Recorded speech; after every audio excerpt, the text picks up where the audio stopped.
El día de hoy, y continuando con el tema que venimos desarrollando sobre el libro de Apocalipsis, ya en la recta final, terminando este seminario sobre profecía bíblica, vamos a hacer un cambio un poco drástico de acuerdo a lo que veníamos viendo.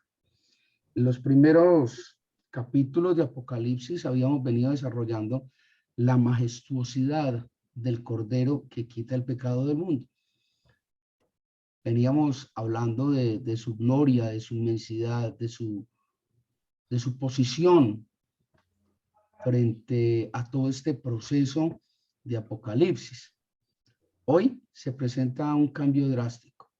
Hoy podríamos decir que aquí, a partir del capítulo 6, empieza la acción.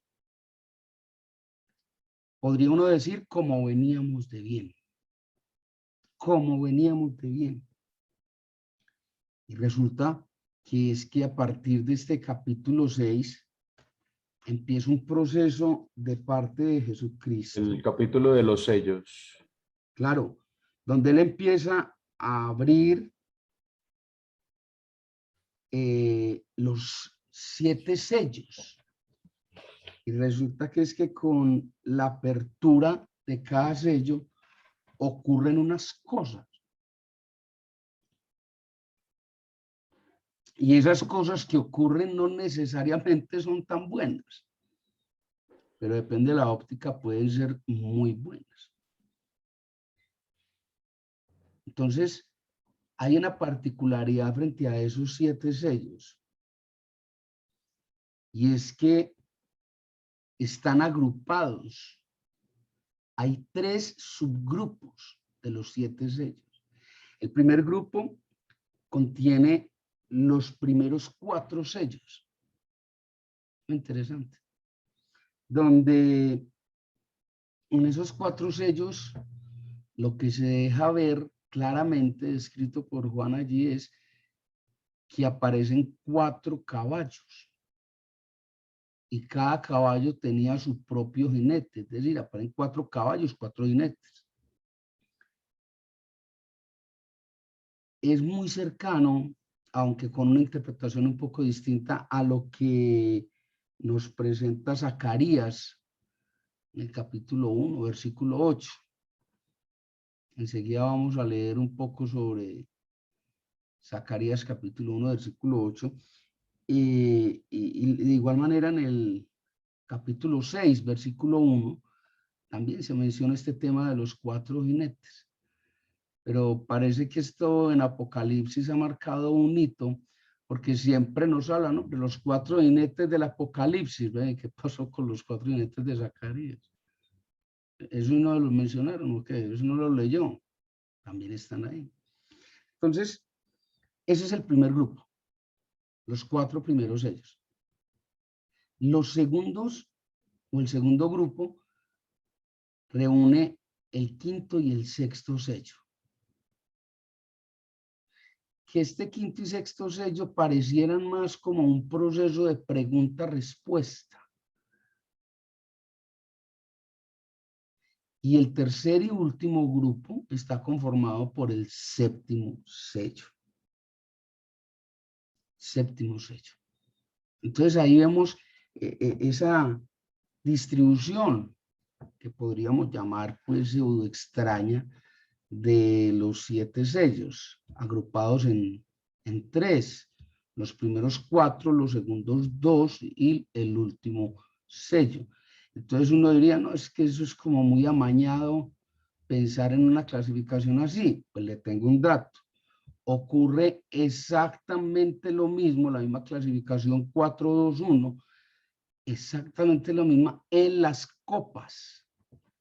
Que vamos a ver más adelante, las copas de Apocalipsis. Y como si fuera poco, encontramos la misma clasificación 4-2-1 en las 7 trompetas. O sea que aquí de trasfondo sí hay algo interesante en esta clasificación, algo debe estar ocurriendo. Entonces, vamos por favor a Apocalipsis, capítulo 6 al 8. Ahí básicamente es donde se nos habla de todo esto, pero vamos a concentrarnos en el capítulo 6. Vamos por favor a leer Apocalipsis 6, versículos 1 y 2, a ver qué es lo que nos dice. Apocalipsis 6, versículos 1 y 2 nos dice: mientras miraba, el Cordero rompió el primero de los sellos que había en el rollo. Levanté la vista y vi que había un caballo blanco. Su jinete llevaba un arco. Más adelante nos dice que también tenía una corona y que había venido a conquistar, que había venido a celebrar conquista. Pero ¿usted cuál tiene ahí? Acá pues lo dice también como con otras palabras. Dice, ve Hasta cuando una versión internacional. ¿Cuál tenés vos? ¿Reina Valera? la Reina Valera. ¿Cómo dice la Reina Valera?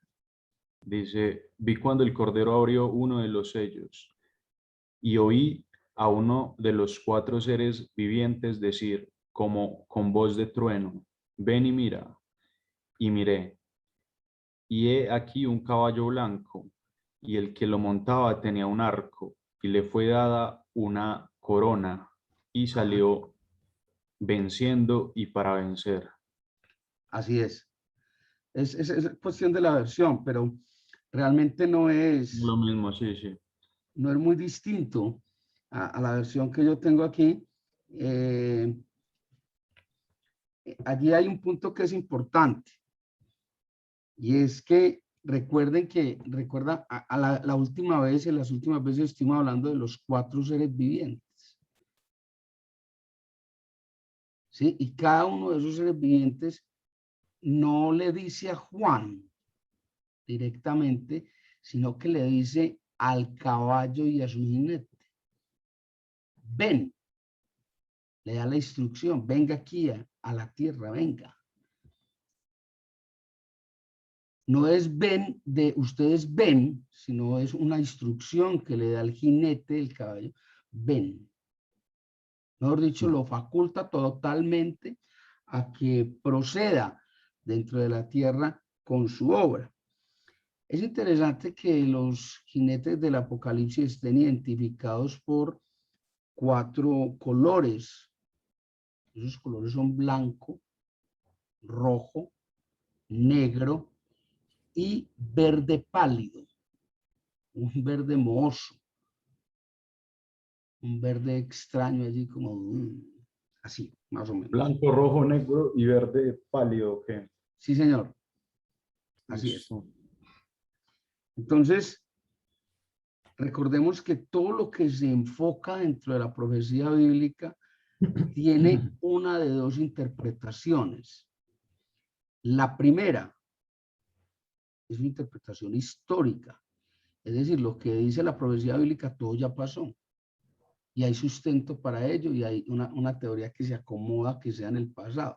Y hay una interpretación futurista, o sea, eso no ha pasado todavía, eso es lo que va a pasar. Hagamos un breve paréntesis y vamos por favor a Zacarías capítulo 1, versículo 8, a Zacarías capítulo 6, versículo 1, creo que son esas 2 las citas. Si tenés la Biblia ya en la mano, Zacarías, está por allá al final del Antiguo, muy al final.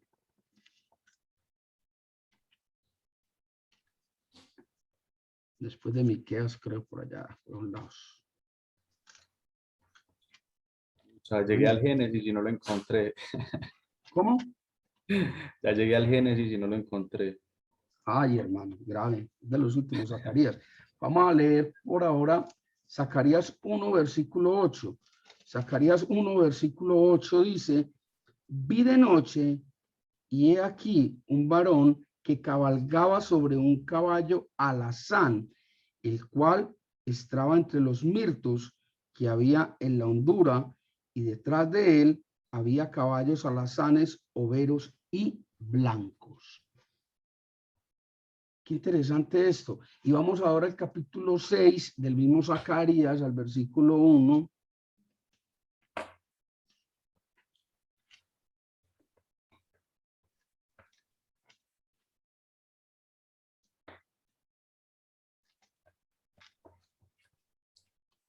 Listo.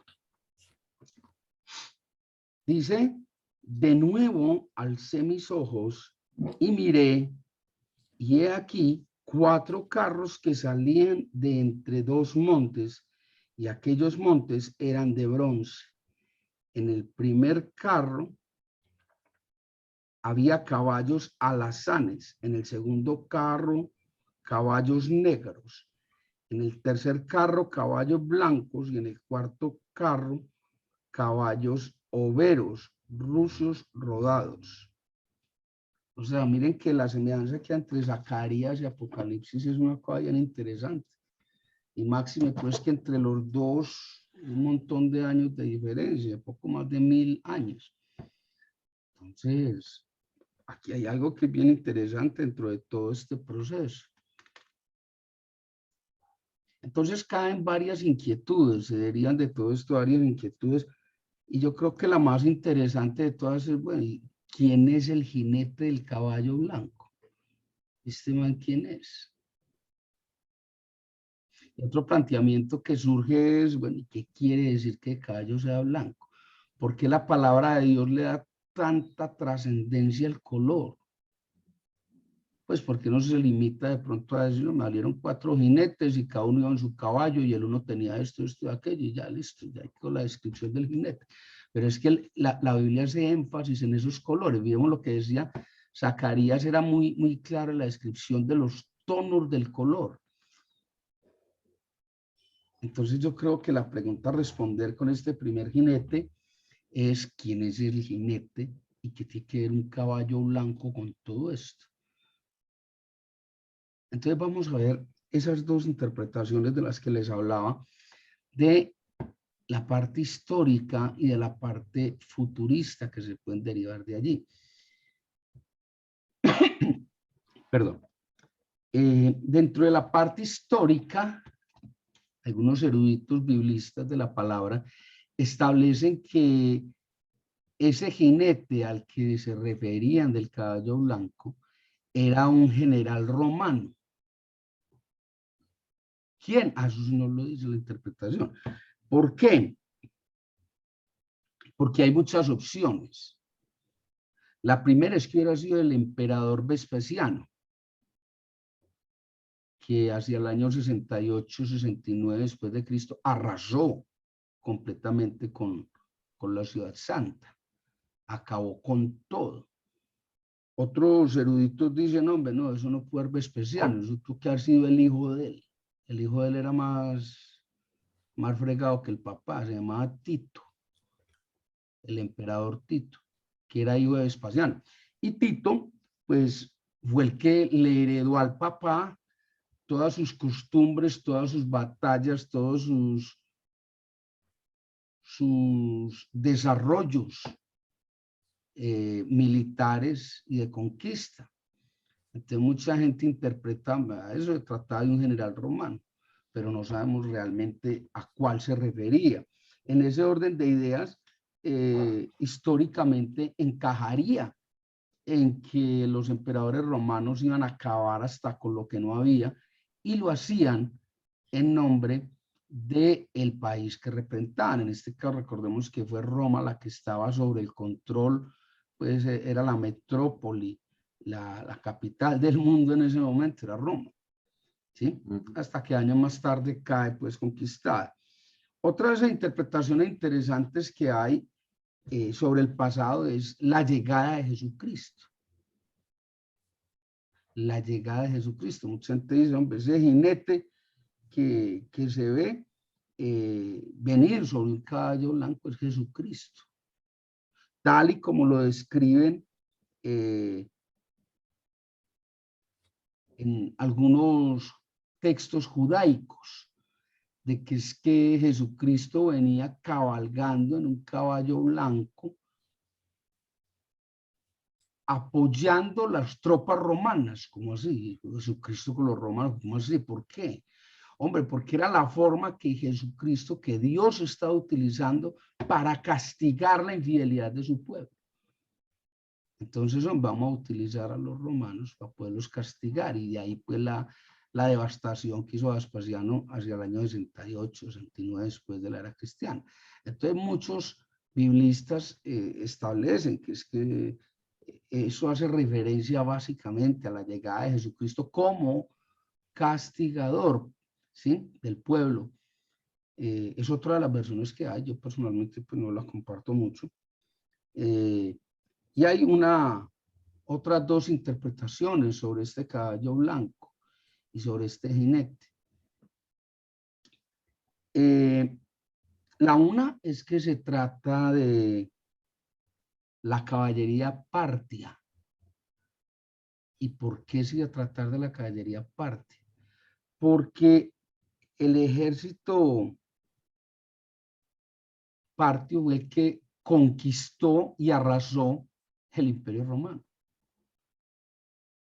Entonces Juan lo veía como esa reprensión que hacía Dios sobre el pueblo romano por haberlo crucificado. Entonces, hombre, les voy a mandar la caballería partia a que hagan justicia en mi nombre. Entonces hicieron justicia, destruyeron y conquistaron el pueblo romano. Es otra de las posibles interpretaciones que hay.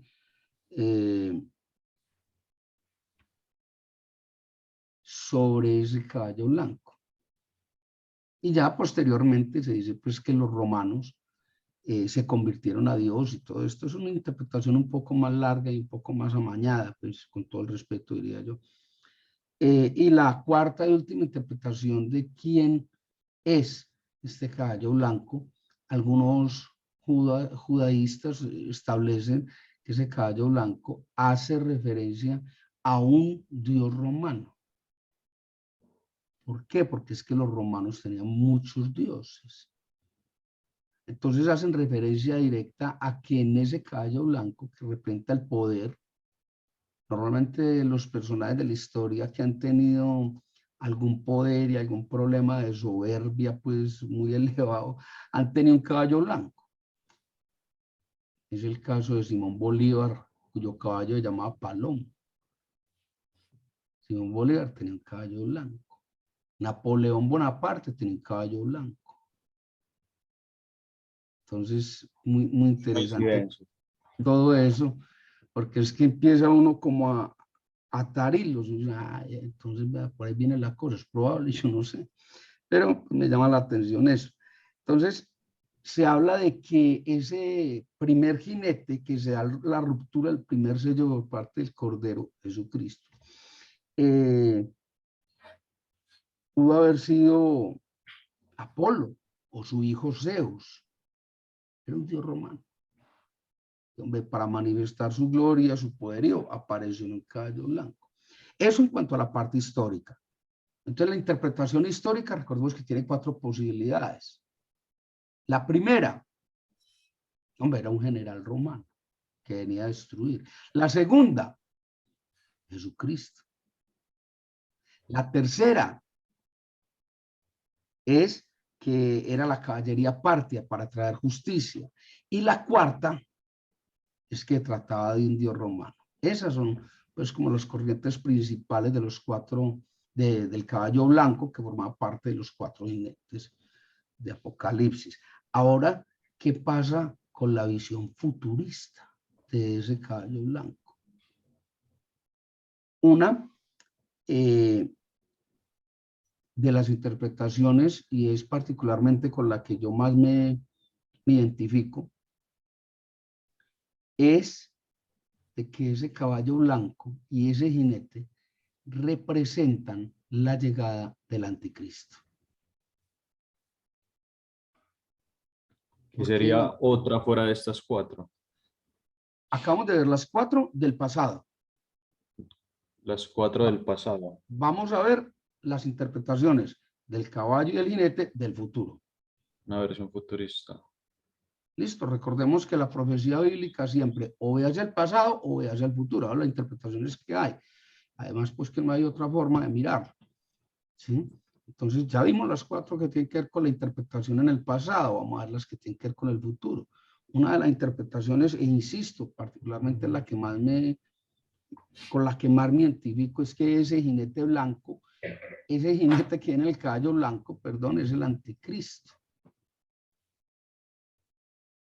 Y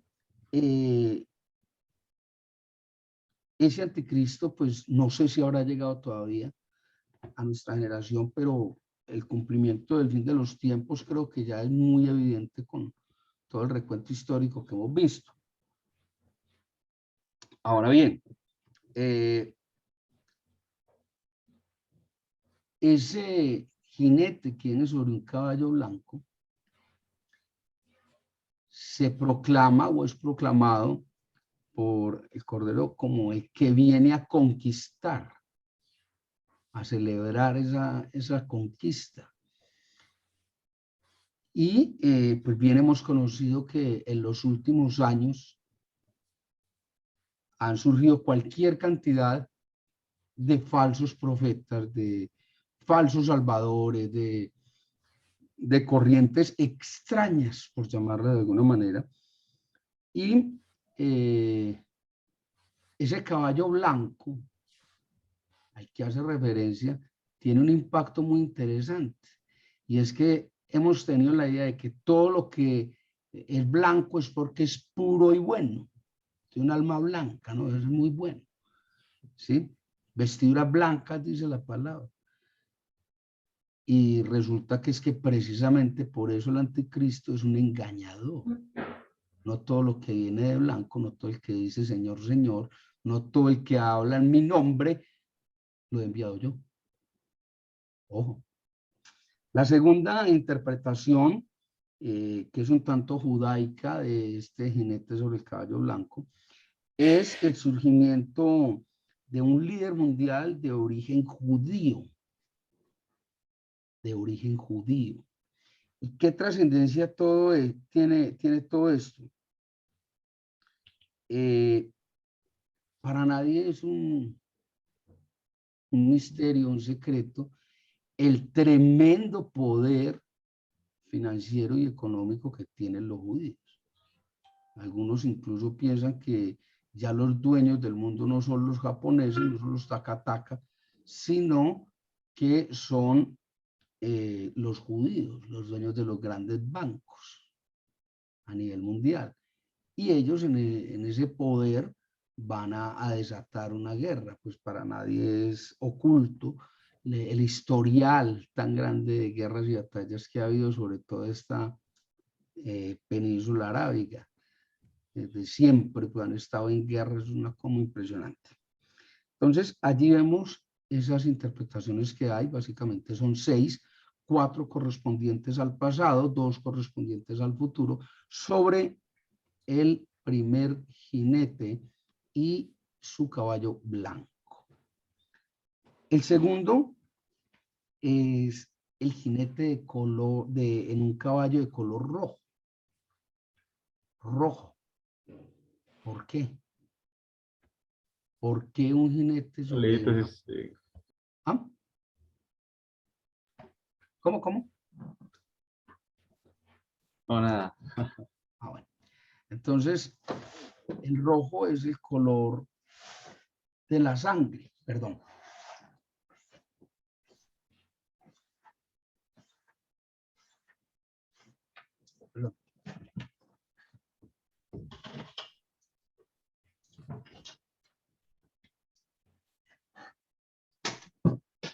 El niño estaba cocinando aquí adentro. La segunda era el líder mundial judío. ¿Cómo, perdón? La segunda era un líder mundial judío. La segunda, no, pues la segunda interpretación. Sí, por eso la segunda interpretación. Así. ¿Qué hace años? El segundo sello, cuando se rompe el segundo sello por parte del Cordero, aparece el segundo jinete montado sobre un caballo rojo. Rojo decíamos color sangre. El rojo es el color de la pasión, es el color de la sangre. Vamos por favor allí, Apocalipsis 6, capítulo 6, versículo 4, donde se da la siguiente ruptura, ¿sí?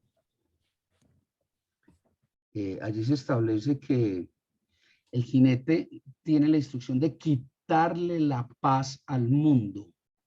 Quitarle la paz al mundo. ¿Capítulo qué? Estamos en Apocalipsis 6. Sí, en el El mismo. versículo es el 4. Dice allí que llevaba una gran espada y algunos interpretan esta gran espada como las armas nucleares, pero vamos a ver qué pasa. Hubo guerra y masacre por todas partes, es lo que nos relata allí Juan sobre este caballo que es cabalgado por el segundo jinete. ¿Lo tenés ahí? Apocalipsis 6:4.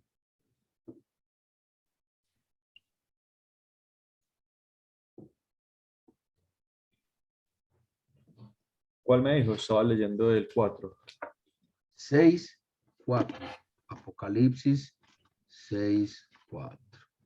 Apocalipsis 6:4.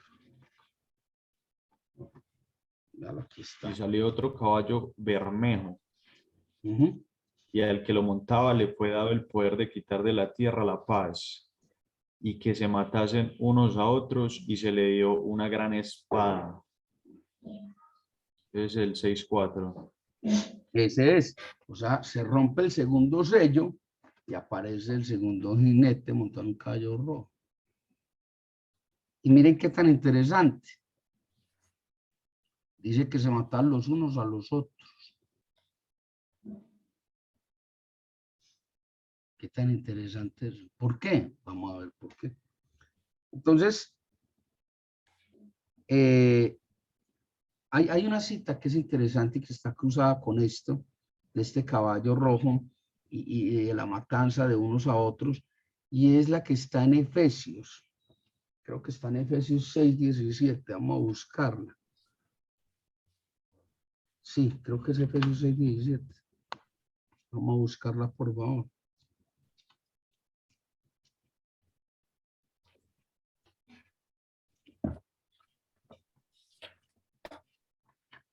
Efesios 6:17, que dice, aquí en la versión Reina Valera, dice,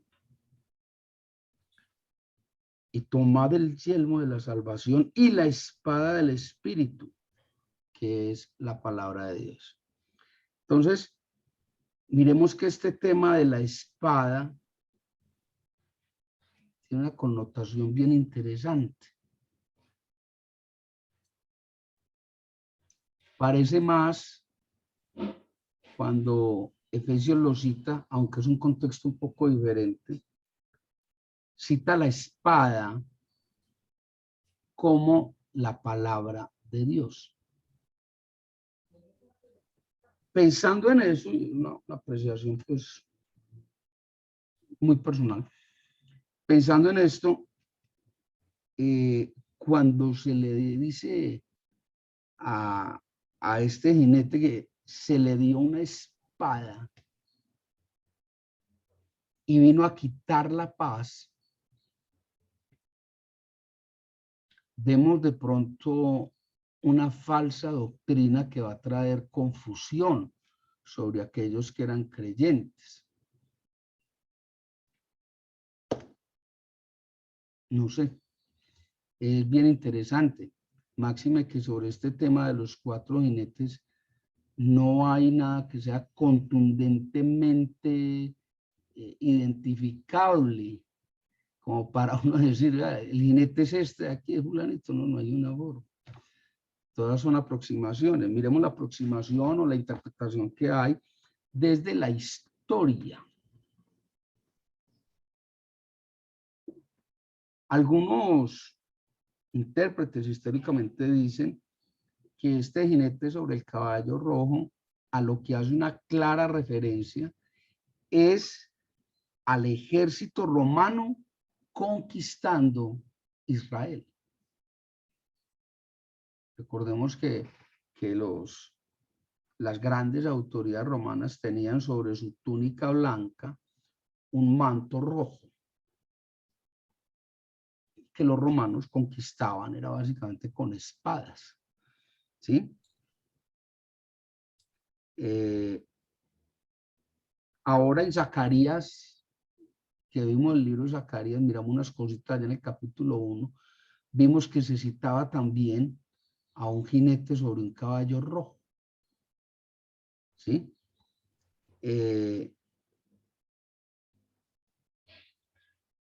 Allí mismo en Zacarías se nos menciona que ese jinete sobre ese caballo rojo hacía la referencia como a un grupo angelical para mantener la paz en la tierra. Lo encontramos en Zacarías 1:11, si mal no estoy. Zacarías 1:11 es el que nos establece eso. Y aquí lo que vemos es todo lo contrario. No es un pacifista, es un belicoso. Vienes a quitar la paz. Pero miren los símiles. Hemos ido encontrando una dicotomía muy interesante en todo esto.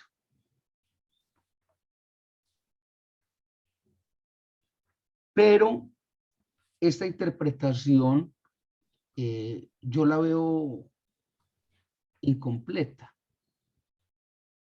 Y la veo incompleta por una razón muy sencilla. Porque es que la palabra dice que se iban a matar unos a otros. Unos a otros. ¿Y qué pasa? Que cuando el ejército romano va a destruir y a acabar con Israel, los romanos mataron al pueblo de Israel. Y el pueblo de Israel no mató a nadie. Me estoy haciendo entender. Matar. Entonces, venga, vamos a decir, es que la palabra dice que matan unos a otros. Y aquí, pues yo estoy viendo, es un pueblo que hay acá hasta con el lío de la perra, pero el lío de la perra nadie dijo, venga, a ver, batallemos. No hablan de una guerra, hablan de una conquista. Y eso es claro, pues no solamente a través de la palabra, sino es claro a través de toda la historia de la humanidad. Toda la historia, pues, de este pueblo romano y del pueblo de Israel. Entonces, a mí me parece que por ahí no es la cosa. Miremos a ver cuál es la interpretación que hay desde el punto de vista futurista. Algunos biblistas y algunos estudiosos de la profecía bíblica establecen que este caballo de color rojo, cuyo jinete tenía una espada, no es muy específico en el tema de la espada, si es una espada de doble filo, si es una espada sencilla, no hace muchas descripciones, que eso en profecía tiene un significado, tiene un trasfondo. Entonces no hace mucha descripción de la espada, simplemente dice que tenía una espada y que vino a quitar la paz del mundo. Muchos de ellos dicen que lo que está haciendo allí Juan, el escritor de Apocalipsis, hace referencia a la batalla del Armagedón, la última batalla sobre la tierra, la batalla del Armagedón, ¿sí? Ya a los 7 años de tribulaciones. Yo personalmente pienso que sí hace referencia a esa batalla del Armagedón, que es finalmente donde se pierde totalmente la paz del mundo, la última batalla, la batalla del Armagedón, que cuando Napoleón Bonaparte estaba conquistando toda esta zona, vio allá el Valle de Armagedón, hijo de María. Qué lugar tan extraordinario para una guerra. Muy interesante. Y allí precisamente dice la palabra que es en el Valle de Armagedón, donde se dará la última gran batalla de la humanidad, y que es la batalla del Armagedón. Continuando, vamos a Apocalipsis 6:5, donde se nos menciona la llegada del caballo negro, con un jinete que tenía parte o un báculo, una vara que sostenía una balanza, la balanza de la justicia. Vamos allí a ver qué nos dice Apocalipsis 6:5. Algunas traducciones hablan de que lleva la balanza. Otras traducciones del hebreo no hablan, del griego, perdón, no hablan precisamente de una balanza, sino como del báculo, del palo grande sobre el que se colocaba la balanza. No hay mucha claridad, como eso no sé qué tan relevante puede ser dentro de la logística bíblica y la teoría pues de la salvación. Es muy interesante este tema del caballo negro. Básicamente hay dos grandes corrientes sobre esto. Una habla de que ese caballo negro con el palo, el básculo, el báculo de la báscula, hace referencia a una tremenda escasez y hambruna de toda la humanidad. Otros, por el contrario, dicen, no, el tema no es de una hambruna, el tema es de una escasez de dinero. ¿Por qué? Vamos a mirar qué dice la palabra, a ver qué es lo que nos establece. Es muy importante que no es la primera vez que la palabra de Dios, que la Biblia hace referencia a una báscula, al evento de pesar cosas relacionados con la justicia especialmente. Recordemos, allá en Daniel 5, cuando Daniel interpreta una escritura en la pared y le dice al rey, no has pesado lo que deberías de pesar. ¿Sí recuerdas eso? El libro de Daniel, si querés vamos allá, eso está en Daniel 57, si mal no estoy. Daniel 57, creo que está ahí, no me acuerdo pues.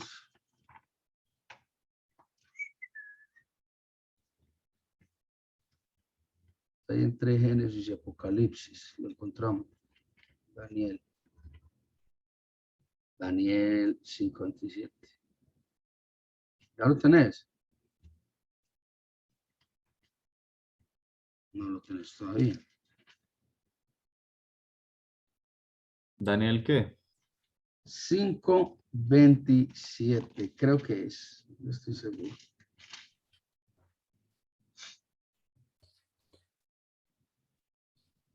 Aquí lo tengo, Daniel 57 dice. Tekel, dice. Tekel, Tekel. pesado has sido en balanza y Sí, fuiste señor. hallado falto. O sea, lo que debías de haber pesado, no lo pesaste. No diste la talla. No te ajustaste a la medida. Tan tremendo. Te manda Daniel para un juicio duro. ¿Ah? Imagínate que le digan a uno, usted se esperaba más y usted no dio ni las gracias, hermano, no dio ni lástima. ¿No le parece?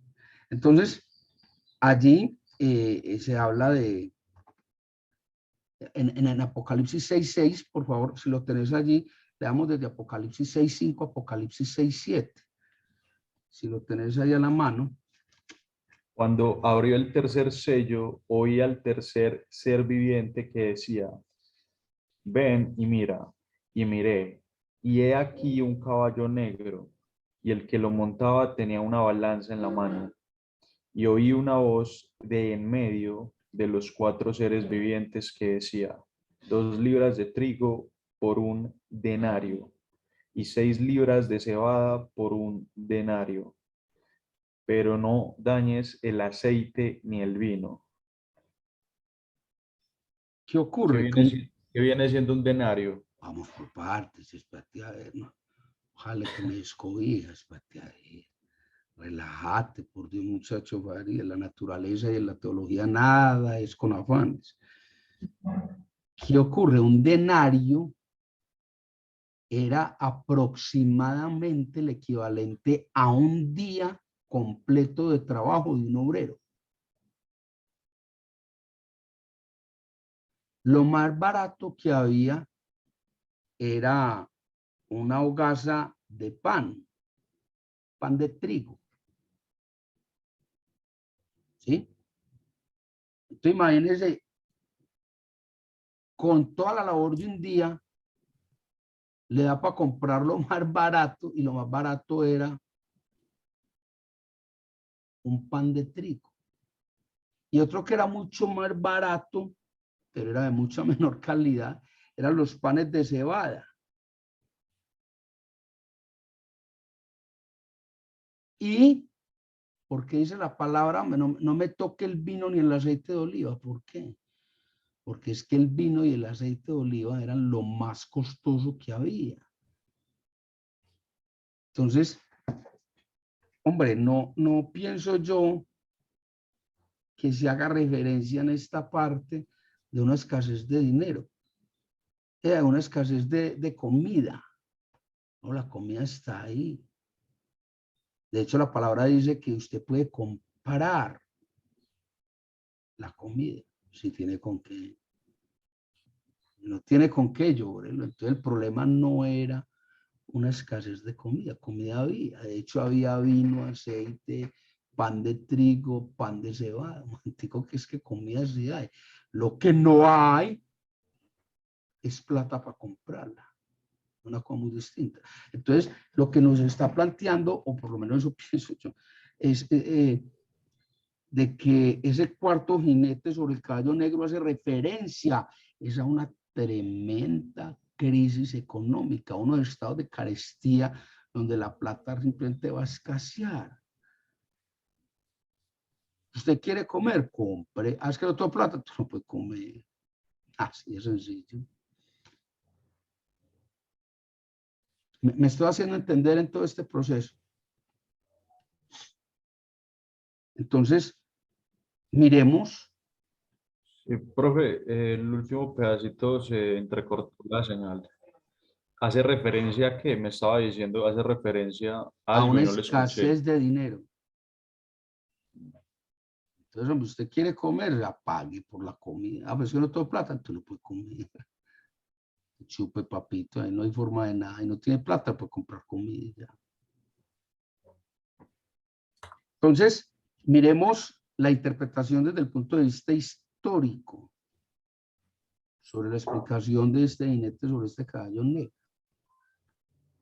Los historiadores hablan de que posterior a la conquista de Jerusalén por parte de los romanos, ya habíamos hablado de Vespasiano y de Tito, que era el hijo, llegó a Jerusalén una tremenda hambruna.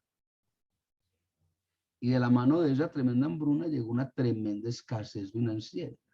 ¿Por qué? Porque los romanos, eso donde pisaban pues los romanos, es una cosa muy berraca, eso, acaban con todo. Parecían un estómago, todo lo que llegaba allí pues, una cosa buena. En fin. Entonces, hacia el año 70, posterior a esta destrucción y a esta conquista de Jerusalén por parte de los romanos, hacia el año 70 lo que quedó fue una desolación total, no hay alimento, no hay dinero. Entonces los historiadores hacen la interpretación de que este jinete sobre este caballo negro está relacionado con la llegada del ejército romano en el año 67, 68, 69 más o menos, a conquistar Jerusalén y la dejaron totalmente arrasada. Entonces dejó la ciudad sumida en hambre y en escasez monetaria. Esa es la interpretación histórica que se hace de este jinete sobre su caballo negro. De hecho, algunos textos referentes hablan, creo que lo habíamos visto en alguna ocasión, de que era tanto el hambre, era tanta la hambruna que se llegó al canibalismo. Creo que lo habíamos visto ya antes. Y se describe el caso, por ejemplo, de una madre que se come a su hijo. Va, lo mata, lo cocina y lo come y lo comparte con una legión de soldados romanos. Muy fuerte el tema, pues una cosa tremenda. Cuando empezamos a hablar de este tema de Apocalipsis, empezamos a desarrollar esta temática. ¿Listo? En cuanto a la visión futurista que se tiene de este jinete sobre el caballo negro, la visión futurista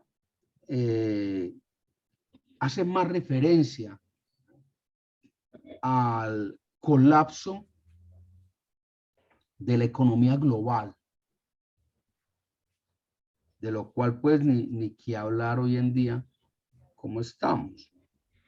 Ese colapso de la economía lleva de una manera directa a un fenómeno que ocurre dentro de la tribulación. Y es que dentro de ese proceso de la tribulación va a haber una tremendísima hambruna. Va a haber una gran hambruna. Y esa hambruna es generada precisamente por el colapso de la economía global. Colapsa la economía global, no hay liquidez, no hay dinero, la comida empieza a escasear porque hay con qué comprarla y eso lleva a una tremenda hambruna que sería la ratificación de los eventos pronosticados durante el tiempo de la tribulación. Entonces, esas son las dos interpretaciones que hay de este jinete sobre su caballo negro. Es una crisis financiera a nivel mundial.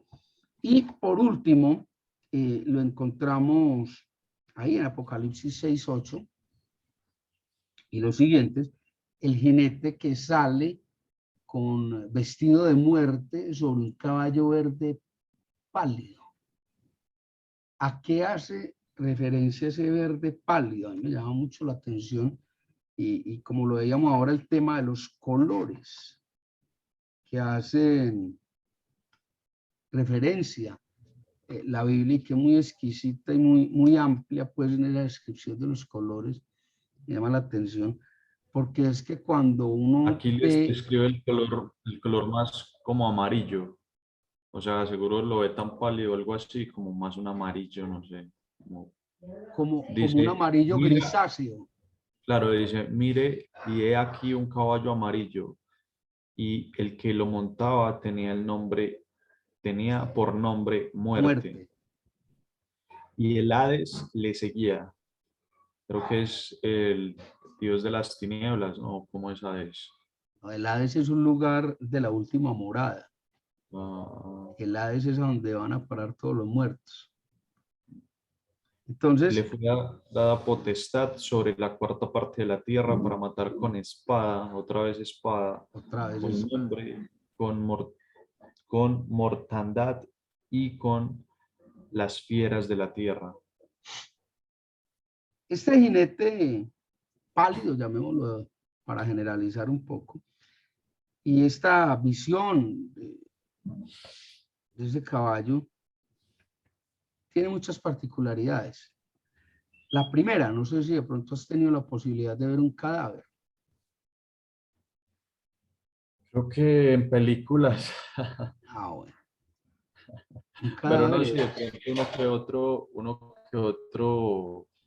que otro difunto, tal vez sí.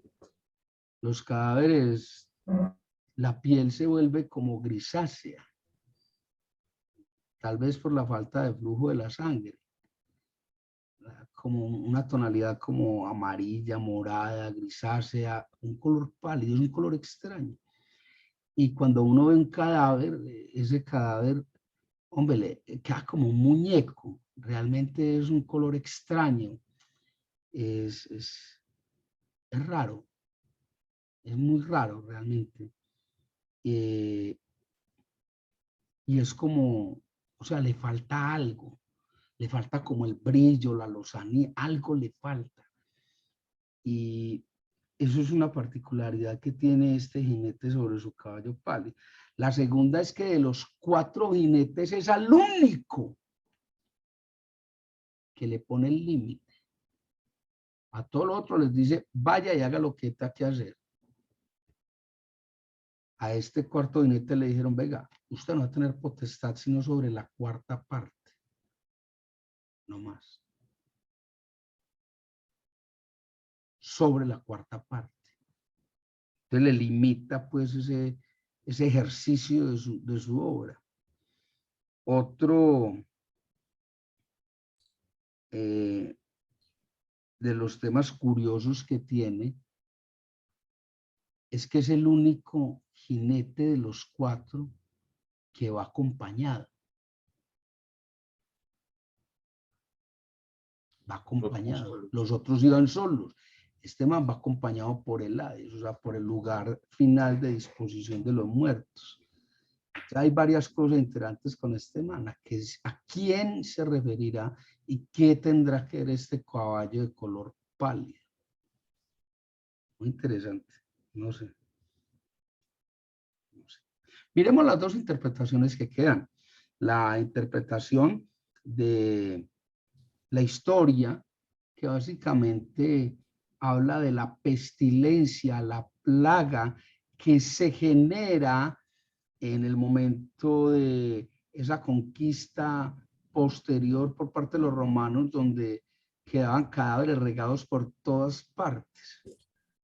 Entonces Jerusalén es el reguero de cadáveres más horrible por todas partes. Entonces esos cadáveres regados, esparcidos por toda Jerusalén, lo que quedaba de Jerusalén, generan pestilencia, dolor, enfermedades, plagas, una cosa muy horrible. Pues recordemos el tema por acá con la peste bubónica, que algunos piensan que esto hace referencia o bien a la peste bubónica o bien a la masacre judía por parte del Tercer Reich en poder de Adolfo Hitler o de Henry Himmler. Cualquiera de los dos hace una reverencia a eso, porque realmente la Biblia no es clara, pues no dice textualmente va a ser uno o va a ser el otro, no, la Biblia simplemente dice que salió de man en el caballo pálido y tenga la tercera parte de la humanidad. Muy bravo. Entonces, algunos libros históricos hablan de que la ciudad estaba realmente, textualmente, inundada, totalmente repleta de cadáveres. Entonces esa visión histórica hace referencias a ese momento en particular, posterior a la conquista del pueblo romano sobre el pueblo de Israel, donde quedó pues todo lleno de cadáveres. La visión futurista habla una vez más referida a la tribulación. Y va a referir a la tribulación por una razón sencilla, y es que durante este tiempo de la tribulación se empiezan a generar de alguna manera muchas muertes, muchas enfermedades extrañas. Cualquier parecido con la realidad pues es mera coincidencia. Una cantidad de enfermedades y de cepas todas extrañas que nadie sabe ni cómo, ni cuándo, ni para dónde, ni por dónde. A manera de conclusión, no existe una claridad o por lo menos un planteamiento que sea contundente de la interpretación de estos 4 jinetes del Apocalipsis, que se da cuando se rompen los primeros 4 sellos por parte del Cordero, es decir, de Jesucristo. Y que con cada ruptura de los sellos, de estos primeros 4 sellos, dentro de lo que habíamos al principio con el primer grupo, siempre uno de los 4 seres celestiales dice con una voz contundente, ven. Ven.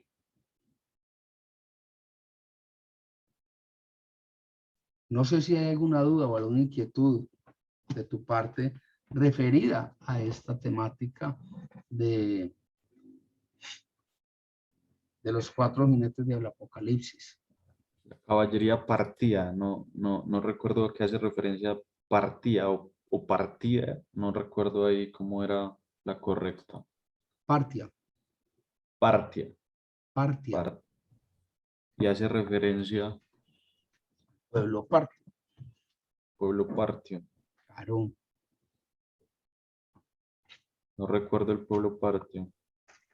Ah, Néstor ya lo lleva un librito de historia para que.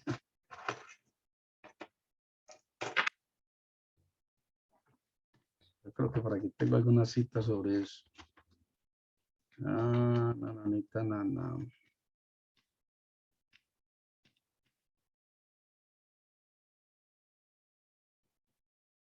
Caballería de Partia. Espérate un antico. Voy a ir creando el link para la otra reunión. Voy. Dame un segundito, relájate. No, tranquilo, profe, porque vaya buscando tranquilo. Espérate que lo voy a. Espérate que yo sé que tengo por aquí unas.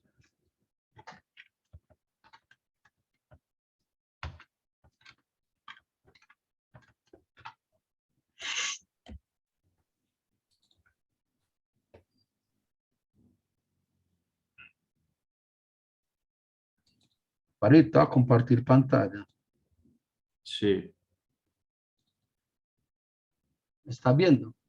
El imperio parto, también conocido como imperio arsácida, fue una de las principales potencias políticas y culturales iraníes del antiguo Irán. Su segundo nombre proviene de Arsaces I, que como líder de los parnos fue su fundador a mediados del siglo III antes de Cristo, cuando conquistó la región de Partia, en el noreste de Irán. Por entonces, una satrapia o una provincia bajo Andrágoras en rebelión contra el imperio Seleucida. Mitríades primero expandió el imperio del conquistador medio Mesopotamia a los Seleucidas. En su apogeo, el imperio parto extendía desde el norte del Éufrates, en lo que ahora es el centro-este de Turquía, hasta el este de Irán.